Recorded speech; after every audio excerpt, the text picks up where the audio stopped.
Bagaimana kabarnya Romo? Luar biasa, baik. Luar biasa. Sebelum kita memulai Q&A kita malam hari ini, ada baiknya kita tuh tahu dulu Romo ini siapa. Mungkin Romo bisa perkenalkan diri, Romo? Iya, terima kasih. Nama saya Siprianus Awan Botan, biasa dipanggil Pastor Awan.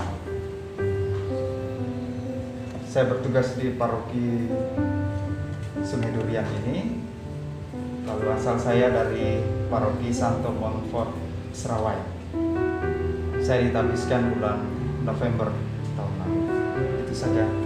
Kalau hobinya apa, Bang? Hobi saya olahraga, hobi saya. Olahraga apa, Mo? Macam-macam lah, basket, badminton, sepedaan, lari, kayak itu.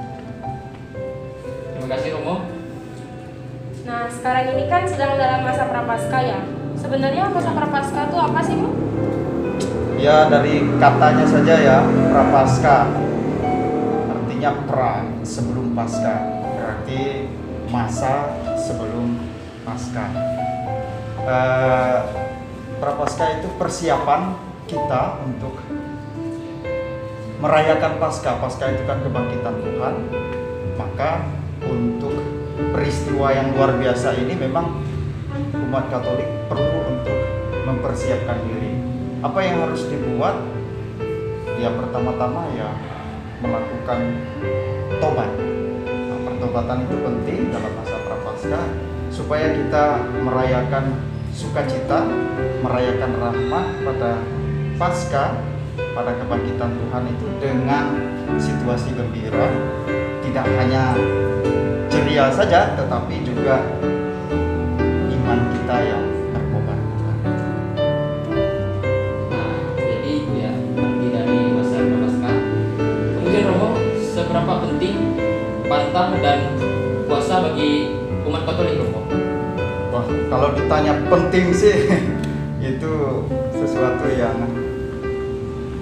inti ya, krusial ya sesungguhnya, karena kita merayakan puncak iman. Paskah itu kebangkitan Tuhan, itu puncak dari iman kita, di mana ya Tuhan kita bangkit, dan hanya Yesus yang manusia lalu bangkit, itu hanya Yesus dan hanya Tuhan kita. Maka dari itu untuk dapat merayakan itu ya kita sangat penting untuk melakukan pantang dan puasa. Nah, kita siap secara lahir batin. Gitu.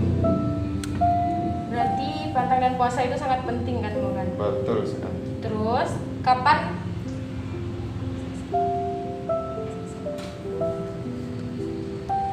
kita harus pantang dan puasa itu? Apakah cuma Rabu Abu dan Jumat Agung atau kapan? Oke, dalam gereja Katolik segala sesuatu itu memang sudah diatur ya. Nah, menurut peraturannya memang kita diwajibkan untuk berpantang dan berpuasa itu pada Rabu Abu dan Jumat Agung. Nah, itu pantang dan puasa wajib. Tetapi kemudian diatur kembali, sesungguhnya dalam masa 1 tahun sebenarnya hari Jumat itu merupakan hari yang dikhususkan untuk berpantang dan berpuasa. Nah, dalam masa prapaskah sendiri nanti ada 7 kali hari Jumat. Nah, kita diharapkan bisa melakukan pantang dan puasa di setiap hari Jumat itu.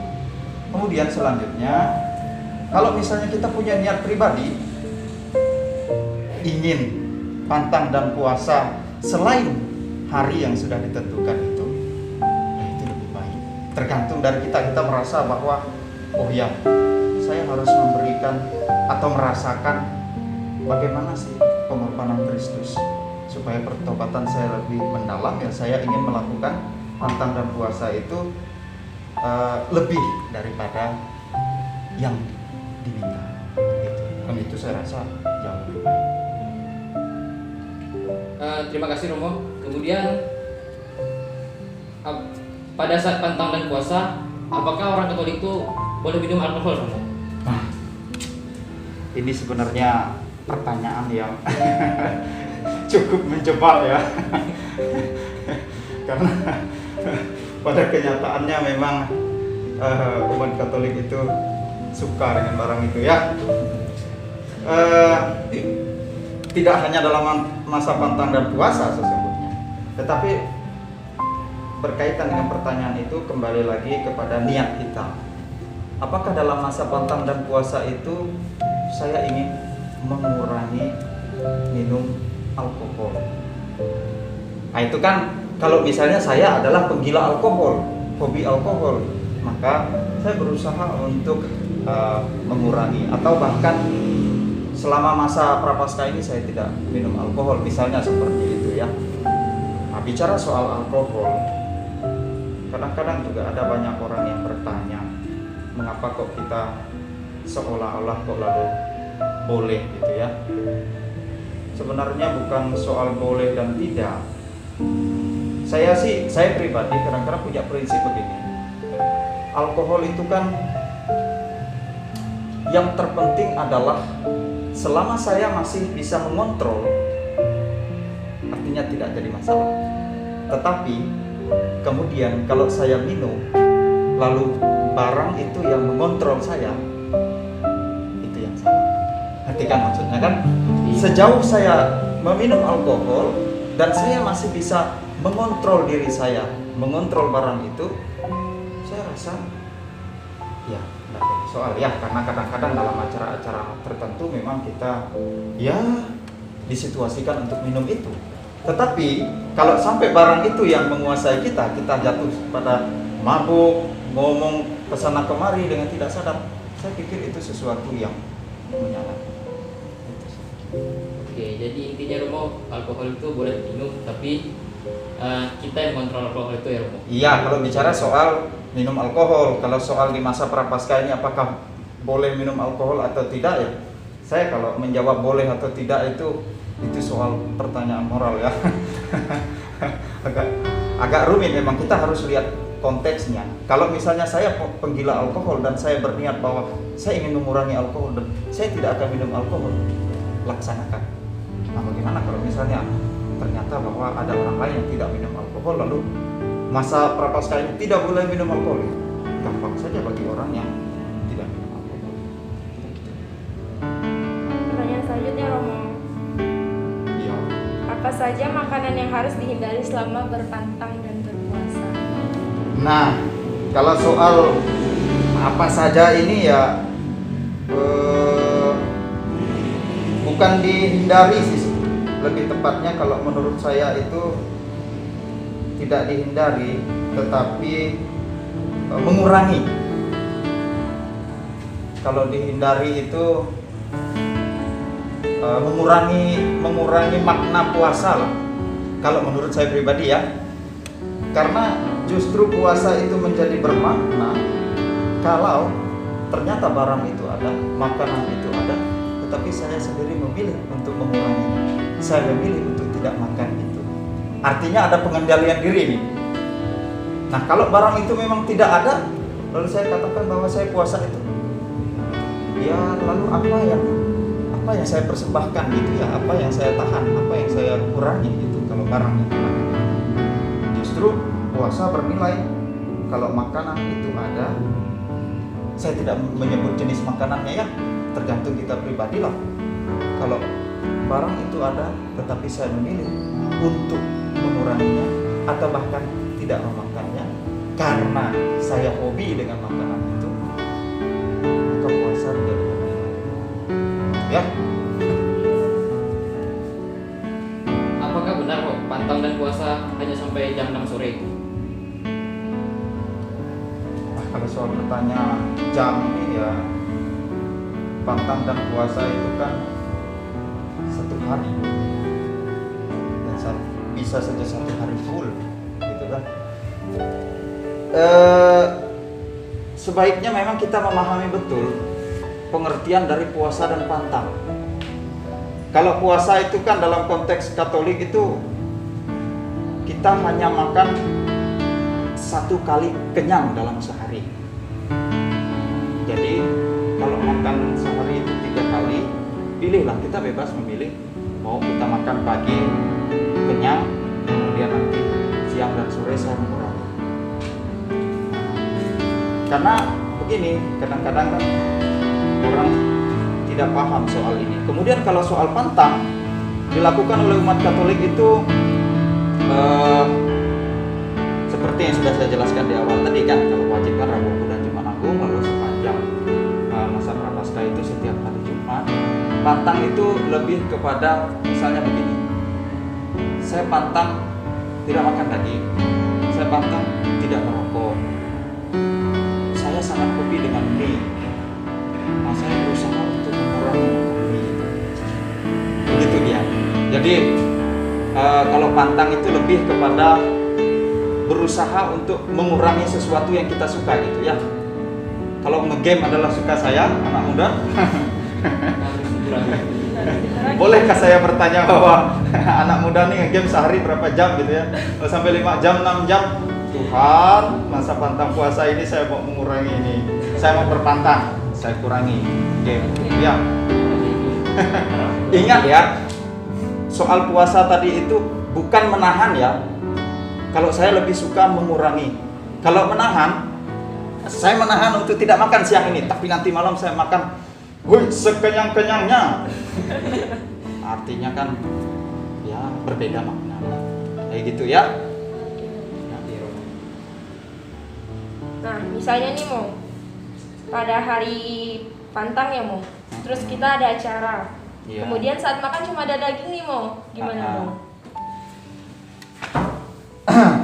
Pertanyaan ini memang kesannya seperti menjebak ya. Yang luar biasa anak muda. Anak muda memang kreatif dengan banyak pertanyaan. Kalau pergi ke pesta, ternyata makanannya hanya ada daging. Sekarang saya bertanya, puasamu apa? Pantangmu apa? Waktu itu kamu pantang daging atau tidak? Kalau ternyata bahwa kamu memilih bahwa saya pantang daging, lalu saya bertanya lah, sekarang di hadapanmu ada daging, sementara kamu sudah komitmen, sudah niat nih sama Tuhan, Tuhan saya mau pantang daging tiap Jumat, pesta itu hari Jumat lagi, lihat ada daging, makan atau tidak? Itu saja sih pertanyaan saya. Kalau saya sebagai pastor, saya mengatakan, ayolah laksanakan pantangmu. Meskipun itu hanya ada daging di situ gitu kan. Jarang juga sih orang pesta hanya ada daging. Oke ya, tapi dalam konteks ini, dalam konteks pertanyaan ini saya hanya mau mengatakan bahwa kalau kita berusaha untuk saya pantang daging dan mengatakan berniat kepada Tuhan, Tuhan saya ingin pantang daging, ada daging, justru saat itulah pantangmu dipasang. Gitu ya. Sip. Kemudian pada hari Jumat masa Prapaskah, jika masih banyak makanan, harus tetap puasa atau harus menghabiskan semua makanan agar tidak mubazir? Lagi-lagi pertanyaannya luar biasa ya, sangat-sangat luar biasa. Saya sih berpikir begini ya, menghabiskan makanan, menghargai makanan itu juga seruan ya, ajakan dari ya, kita tahu Paus Fransiskus selalu menyerukan itu ya. Artinya kalau kita tidak menghabiskan makanan, kita membuang makanan, berarti kita mencuri hak orang miskin kan. Tentu kalian lebih tahu itulah. Dan di satu sisi masa Prapaskah, masa pantang dan puasa mengajak kita untuk melakukan pengendalian diri terhadap segala sesuatu yang kita sukai, terhadap segala sesuatu yang menjadi hobi kita. Sekali lagi saya hanya mau mengatakan bahwa dua hal ini tidak perlu dibenturkan, tidak perlu dimunculkan dalam situasi yang sama, karena itu sangat berbeda menurut saya. Dalam salah satu konteks kita diajak untuk melakukan pengendalian diri, di konteks lain, ingat ya, di konteks lain memang ada seruan bahwa kita harus menghabiskan makanan yang ada gitu kan. Tetapi saya pikir bahwa ini situasional ya. Kalau memang kita komitmen dan kita paham betul apa yang kita jalankan, maka kita akan memberikan keputusan yang sangat bijak. Ingat, kadang-kadang, bukan kadang-kadang ya, setan itu hadir itu menunggu waktu yang tepat. Nah, pengecualian ini kadang-kadang dirasuki oleh setan. Saya berpantang, saya berpuasa, kemudian dikatakan bahwa tetapi di satu sisi saya juga tidak boleh menelantarkan makanan yang ada karena mubazir kalau tidak dimakanin. Saya pikir saat itu setan sedang melaksanakan tugasnya. Begitu. Jangan lupa, setan itu bekerja dalam seolah-olah baik. Dan argumen-argumen kita kadang-kadang untuk menentang sesuatu yang sebenarnya nilainya lebih besar itu kadang-kadang argumen kita itu baik juga. Tetapi diperlukan kebijaksanaan untuk menimbang. Begitu saja sih jawaban saya. Karena tidak perlu dibenturkan barang itu. Silahkan dilihat secara bijak saja gitu ya. Kalau dibenturkan ya tentu itu menjadi sesuatu yang keliru dan salah. Karena kadang-kadang godaan-godaan itu bekerja justru melalui situasi yang nampaknya baik.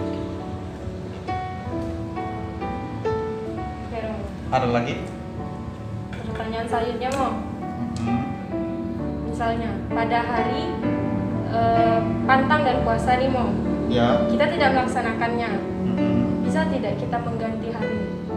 Mengganti di hari lain misalnya hari Selasa gitu. Oh ya. Sip. Begini, pantang dan puasa ini juga kan tidak bisa dilepaskan dari kekuatan tubuh seseorang ya. Perlu dilihat kembali mengapa misalnya kita tidak berpantang, tidak berpuasa pada hari yang sudah ditentukan, misalnya hari Jumat gitu ya. Mengapa?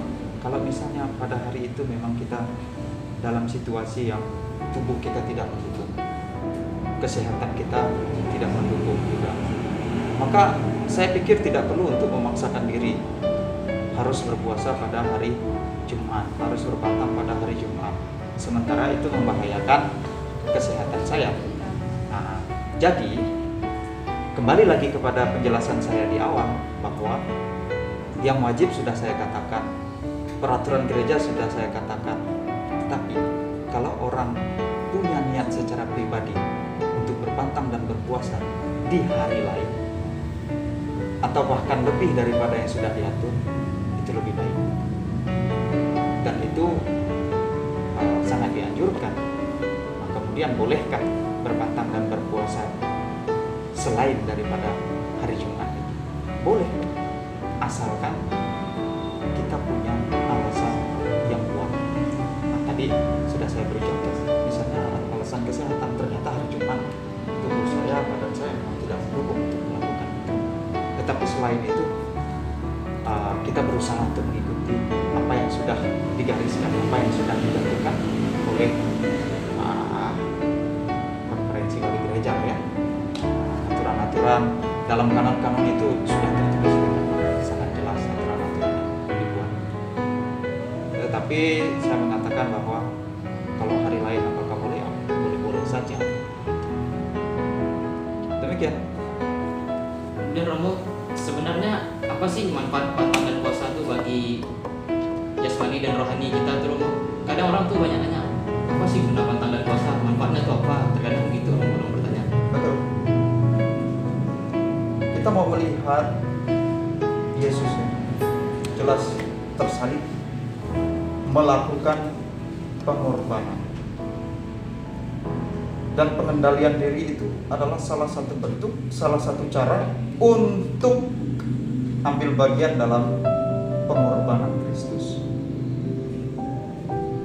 Itu manfaatnya. Karena begini, kalau Tuhan kita saja berkorban, apakah kita tidak bisa melakukan itu? Pengorbanan itu. setidaknya untuk hal-hal yang menjadi kesukaan kita, untuk makanan-makanan yang memang menjadi favorit kita. Coba kita berusaha untuk melakukan pengendalian diri. Merokok adalah favorit saya, gitu kan? Ayo, coba kita kendalikan diri. Nge-game adalah hobi saya. Ayo kita kendalikan diri. Berat memang, ya berkorban itu memang pahit, gitu kan? Tetapi itu harus dilakukan, dan jalan itu yang ditempuh oleh Yesus. Kita mengimani Kristus, maka dari itu sebagai orang yang beriman kepada Kristus sudah layak dan sepantasnya kita mengikuti apa yang Dia buat. Setidaknya kita ambil bagian, merasakan gimana sih pengorbanan. Nah, kalau kita sudah buat dan kita berhasil, saya pikir akan ada kepuasan tersendiri. Demikian. Misalnya nih Mo, saya tuh punya teman Mo. Iya. Terus waktu Rabu-Rabu kemarin, dia ini puasa Mo. Sekali malamnya, lalu dia makan daging. Itu gimana Mo? Malam ini makan lagi. Iya, pas Rabu. Sebenarnya ya gimana ya, kalau kita memang sudah mengatakan diri pantang daging, ya puasa daging, ya harusnya dia tidak makan, harus begitu. Jadi itu batal. Wih, gimana ya? Tak jadi. Dalam gereja Katolik itu kental dengan yang namanya pertobatan, dan masa Prapaskah adalah masa pertobatan. Jadi kalau misalnya hari itu ternyata kamu gagal dalam berpantang dan berpuasa, bilang sama Tuhan, Tuhan saya mohon ampun untuk kekurangan ini, untuk kelalaian ini. Maka besok saya akan puasa dan pantang ini. Nah, terserah apa gitu kan. Laksanakan. Tetapi kadang-kadang kita ini terlalu banyak untuk memaklumi diri sendiri. Hati-hati juga itu. Kadang-kadang memaklumi diri sendiri ini membuat kita apa-apa, masih ada besok. Besoknya ada apa-apa, masih ada besok. Kapan janjinya gitu ya? Mundur waktu. Iya, kadang-kadang alasan itu ya membenarkan diri sendiri saja. Tuh, ya. Lagi, lanjut. Terakhir nih Mo, Aha. apa pesan Romo untuk orang muda Katolik yang ada di Indonesia atau Sintang? Wih, Indonesia, Sintang. Terutama yang untuk orang muda yang tadi baru di MSA. pesan dalam konteks apa nih? Dalam menyambut masa Paskah ini. Oh ya, Paskah itu masa yang penuh rahmat ya, dan itu puncak dari iman kita. Kadang-kadang puncak dari iman ini tidak sungguh-sungguh dialami, tidak sungguh-sungguh dirayakan, dan tidak sungguh-sungguh dijalankan. Maka saya mengajak kita semua untuk mari kita merayakan, mari kita melaksanakan masa yang penuh rahmat ini sesuai porsinya. Kebangkitan Yesus merupakan sesuatu yang sangat luar biasa, dan itu puncak dari iman kita. Pesan saya kepada orang muda yang kadang-kadang banyak pemaklumannya, bukan kadang-kadang, seringkali ya, ada banyak pemakluman, memaklumi diri sendiri itu hal yang kurang baik lah. Mari kita dalam masa penuh rahmat Prapaskah ini sungguh-sungguh memiliki semangat yang sama dengan semangat yang dianjurkan oleh gereja, bahwa kita harus mempersiapkan diri untuk merayakan puncak dari iman kita, misteri dari iman kita di masa Prapaskah itu, di Paskah nanti, supaya kita sungguh-sungguh memahami betul bahwa ternyata ini maksudnya, gitu ya. Karena kadang-kadang orang muda ini kan hanya berkutat dengan pikirannya sendiri. Mengatakan benar dan salah itu ya tergantung maunya sendiri, senyamannya sendiri, tetapi tidak memperhatikan bagaimana anjuran terutama yang dibuat oleh gereja. Itu tetap semangat, dan kalau sudah punya niat laksanakan. Itu ya. Nah, intinya teman-teman semua, intinya tetap semangat dan bila punya niat tetap laksanakan. Mungkin hanya ini saja Romo, sampai sini saja Q&A kita. Oke. Terima kasih Romo. Terima kasih. Terima kasih Romo. Sampai ketemu lagi. Terima kasih.